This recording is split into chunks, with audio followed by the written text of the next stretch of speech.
കഴിഞ്ഞ ദിവസം സാമൂഹ്യ മാധ്യമങ്ങളിൽ ഒരുപാട് കമൻറ്റുകളായി എനിക്ക് ഒരുപാട് പേര് അയച്ച ഒരു സംഗതിയാണ്, ഷാഫി പറമ്പിൽ ദൃഢപ്രതിജ്ഞ ചെയ്തു.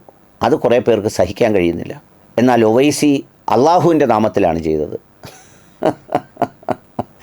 എൻ്റെ പ്രിയപ്പെട്ടവരെ, കാലത്തിൻ്റെ ചുവരെഴുത്തുകൾ വായിക്കാനും കാര്യങ്ങളെ വിവേകത്തോടെ തിരിച്ചറിയാനും ഈ പൊതുപ്രവർത്തന രംഗങ്ങളിലെ മനുഷ്യൻ്റെ അസ്തിത്വം നിലനിർത്തി അവിടെയൊക്കെ നിലനിൽക്കാനുമുള്ള ചിന്തകൾക്കപ്പുറത്തേക്ക് ഇത്തരം അർത്ഥശൂന്യമായ വാദങ്ങൾ നിരത്തി വെറുതെ കോമഡിയാക്കരുത് കാര്യങ്ങൾ.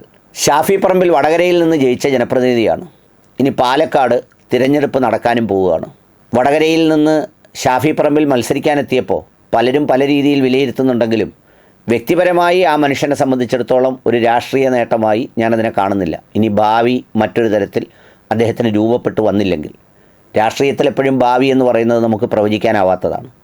പക്ഷേ അദ്ദേഹത്തിൻ്റെ വരവ് മലബാർ മേഖലയിൽ ആകെ ഒരു ചലനമുണ്ടാക്കി എന്നുള്ളതൊരു സത്യസന്ധമായ കാര്യമാണ്.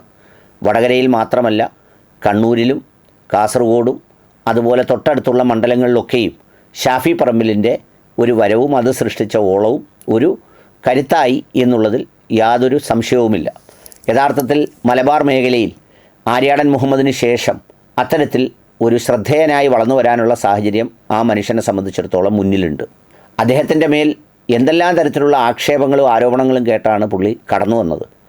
അതിൽ ഈ പറയുന്നത് പോലെ അതിൽ കാഫിർ പ്രയോഗമുണ്ട്, ഭയങ്കര വർഗീയത നടക്കുന്നു എന്ന് പറയുന്നുണ്ട്, അങ്ങനെയൊക്കെ ഉണ്ടായിരുന്നു. പക്ഷേ അവിടുത്തെ ജനങ്ങൾ അതൊക്കെ തള്ളിക്കളഞ്ഞ് ഇപ്പോഴും കേരള സമൂഹം എൻഡോഴ്സ് ചെയ്യുന്ന സ്വീകാര്യനായ ഒരു പൊതുപ്രവർത്തകനായിട്ടാണ് ഷാഫി പറമ്പിൽ നിൽക്കുന്നത്.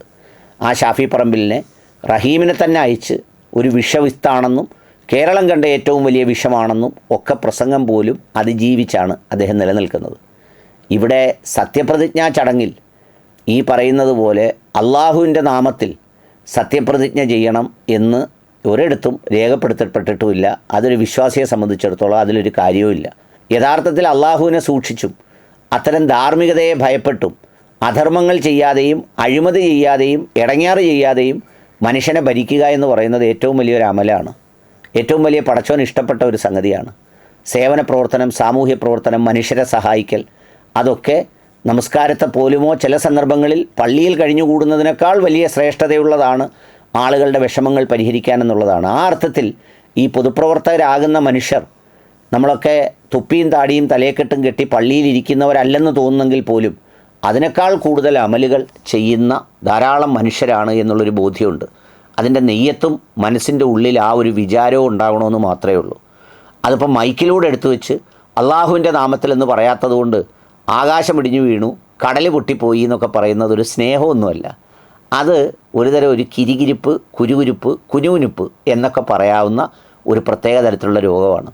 ഇവിടെ പള്ളിയിൽ ഇമാമായിട്ട് വരുന്ന ആൾ അള്ളാഹുവിൻ്റെ നാമത്തിൽ സത്യപ്രതിജ്ഞ ചെയ്തല്ലല്ലോ ഇമാമാവുന്നത് എന്ന് മാത്രമല്ല, 5 നേരവും ഇത് പറഞ്ഞുകൊണ്ടിരിക്കുന്ന ആളുകൾ എന്തെല്ലാം ഇടങ്ങേറുകൾ ആ പള്ളിയിലും അതിൻ്റെ പരിസരത്തും മറ്റെന്തെല്ലാം തരത്തിലും ഉണ്ടാക്കുന്നു. അപ്പോൾ അതൊന്നും ഒരു പ്രധാനപ്പെട്ട കാര്യമല്ല. ഇതൊന്നും പറഞ്ഞുകൊണ്ട് നടക്കലോ പാടിക്കൊണ്ട് നടക്കലോ അങ്ങനെ ചെയ്യലോ ഇങ്ങനെ ചെയ്യലോ ഒന്നുമല്ല. ദീനിൽ തന്നെയുണ്ട് അതിനൊക്കെ ഒരുപാട് മാതൃകകൾ. പൊതുരംഗത്ത് നിൽക്കുമ്പോൾ, പൊതുസമൂഹത്തിൻ്റെ ഭാഗമാകുമ്പോൾ അവനവൻ്റെ വിശ്വാസത്തെ ഹൃദയത്തിൽ സൂക്ഷിക്കുന്നതോടൊപ്പം മറ്റുള്ളവരുടെ മേൽ അക്രമകാരിയാകാതെയും അവരോട് നീതിയുള്ളവരാവുകയും സമൂഹത്തിന് നന്മ ചെയ്യുകയും ചെയ്യുന്ന കാര്യങ്ങളിലേക്കാണ് ശ്രദ്ധിക്കേണ്ടത്. അവിടെ എന്തെങ്കിലും തിരുത്തലുകൾ വരുത്തണമെങ്കിലാണ് പറയേണ്ടത്. അല്ലാതെ അള്ളാഹു എന്ന് പറഞ്ഞില്ലല്ലോ എന്ന് പറഞ്ഞ് ഈ കൂവുന്ന ഈ പാപ്പരത്വം ഉണ്ടല്ലോ, ഒരുതരം മാനസികമായ ദാരിദ്ര്യവും മാനസികമായ അടിമത്വവും ഒക്കെ, അത് ഉപേക്ഷിക്കേണ്ടത് വളരെ അത്യാവശ്യമാണ്. അദ്ദേഹമായി ജീവിക്കട്ടെ, അദ്ദേഹത്തിൻ്റെ മേഖലയിൽ നിറഞ്ഞു നിൽക്കട്ടെ. അങ്ങനെയാണ് കരുതേണ്ടതും അങ്ങനെയാണ് പ്രാർത്ഥിക്കേണ്ടതും.